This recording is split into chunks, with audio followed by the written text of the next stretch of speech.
The Washington Post actually did a great article. I want to get to it. But first, let's get to some quotes about Jaden. But they did a great article about where Washington ranks in terms of being lucky this year and how lucky they were last year and how unlucky they are this year. Yeah. Some metrics. Okay. To kind of some back luck it up. metrics. Yeah. So I'm going to go through some of that. I'm going to give you the PFF grades. We need that tomorrow, Cakes. We do need that tomorrow. Going to need some. But But a lot of luck on our side. But the big question is, eventually Jaden's got to get back on the field. That's pretty obvious. They're going to play him when he gets cleared. And yesterday, DQ was asked about where Jaden is and all that. Part of it's a little different, John, at the position because of it's not the normal contact like a linebacker or a running back. So it's more of the functional contact. Think of stiff arm on a bag. Think of, diving on the ground. So there's like more functional movements that he'll go through. He did some of that today, and he'll do more of that during the week. So the practice portion for him throwing, like ripped a bunch today and threw it hard, it's the functional movement, John, that he'll continue to work with. So some of that actually will be an individual and, working to the side, but we'll continue to work that part. And that's the step, that we need to see from the, let's say like a functional evaluation, functional contact. And it's not traditional in the sense of like taking a hit. All right, it's functional.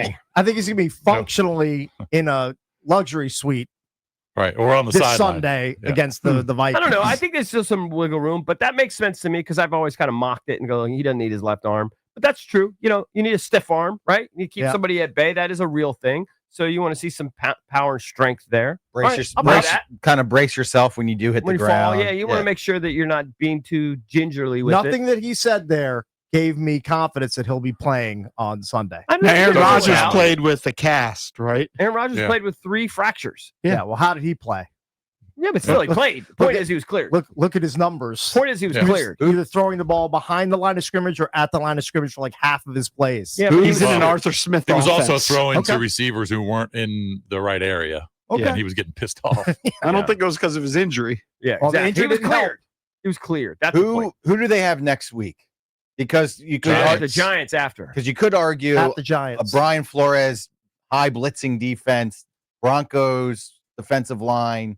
Maybe it's a softer landing spot against the Giants. We've talked about that. Like it's hard to just cherry pick where you're going to bring him back, but nothing that Dan Quinn said in that 45 seconds or whatever it was leads me to think that he's going to be ready or cleared for Sunday. Because none of that discouraged me.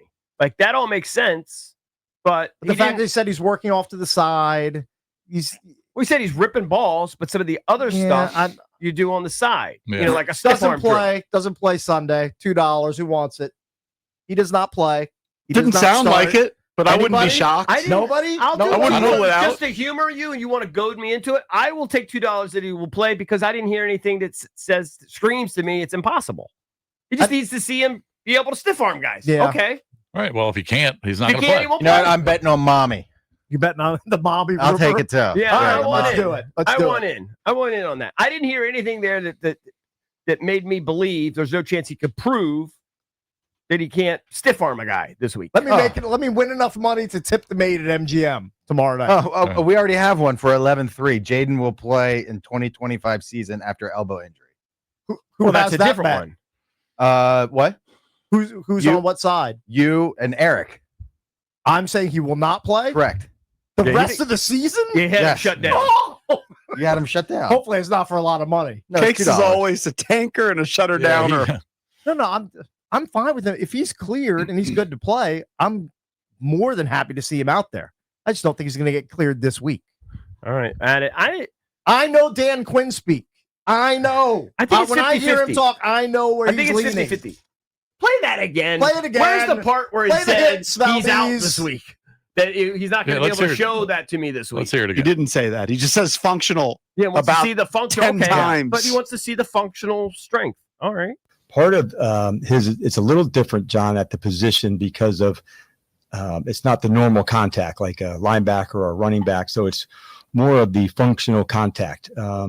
Think of stiff arm on a bag. Think of, diving on the ground. So there's like more functional movements that he'll go through. He did some of that today, and he'll do more of that during the week. So the practice portion for for him throwing like ripped a bunch today and threw it hard. It's the functional movement, John, that he'll continue to work with. So some of that actually will be in an individual and, working to the side, but we'll continue to work that part. And that's the step, that we need to see from the, let's say like a functional evaluation, functional contact. He loves that word. It's not traditional His in the word. sense of like taking a hit. Word du jour. Yeah. Didn't bother me. I We'll think find it's out. still open question. I think it's an open question. I don't think it's closed.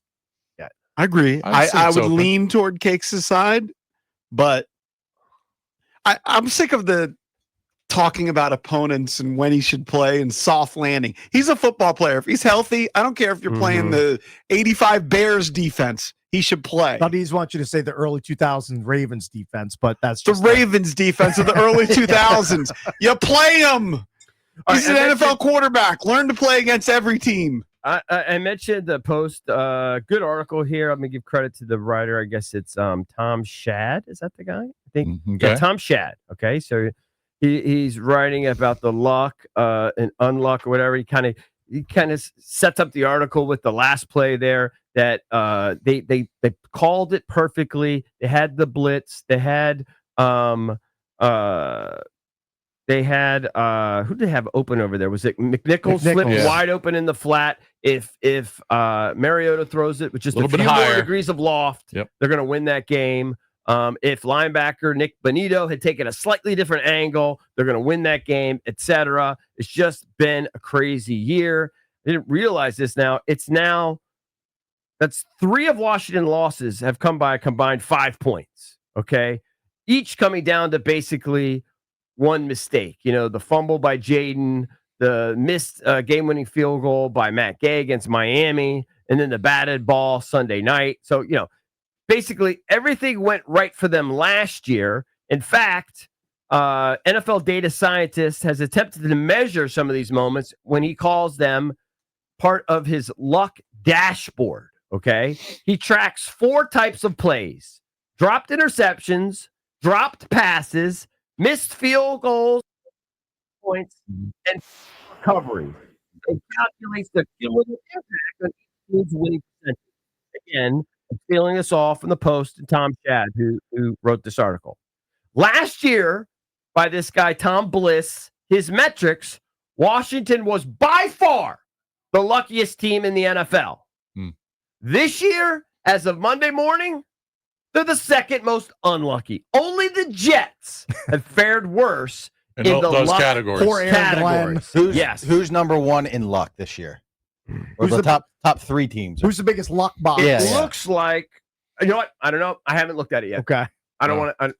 Somebody can look at it as I'm talking and reading. I didn't look at it. But they that do way. have the rankings of all the teams. It looks like it in the 4 categories. Oh, okay. Who's got the good Andrew?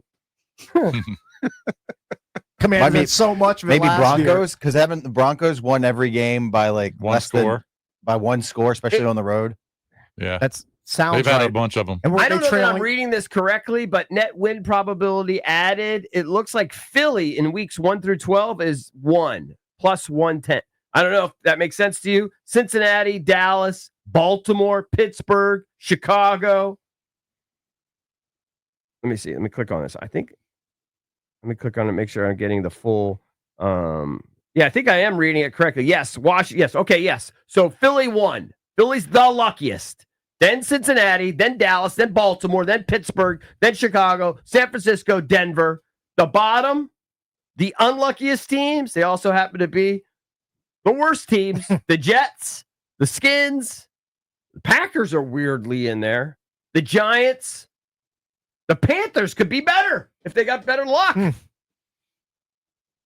Look, you knew that they weren't going to run the same way they did last year. You didn't think it would be the direct opposite. All the way to the other end. You didn't expect that big of a pendulum swing. What are the factors, though, that come into their definition of luck? Well, I told you. Dropped interceptions, dropped passes, missed field goals and extra points. They've had some of those. And then fumble recoveries. Yeah. Those are the There's no injury luck. See, some of those things. None of those have to do with injury. Now, those are luck, but sometimes, like the late game situations, I think some of that is skill. That last year we're talking about, well, the Commanders won so many games at the last minute. But They're Jaden kinda made some lucky. plays. Right. Yeah, I mean, got you them in have guys position who have to a make knack for plays. doing that. Yeah, I don't think that can boil down to luck or not. Like when I think about when you said the Ravens, it made me think about when Humphrey made Breece Hall fumble basically at the 1 yard line Right. when the Jets are getting ready to score. Mhm. That's got to be the most reversal Well- of fortune ever. That is Well, that's lucky. where they're like maybe the second highest. It looks like just on quick glance in luck in terms of fumble recoveries, the Ravens. So their luck percentage in fumble recoveries, I mean, it's up there. It's in the top 3 or 4, right? But again, those things are lucky. Dropped interceptions, dropped passes.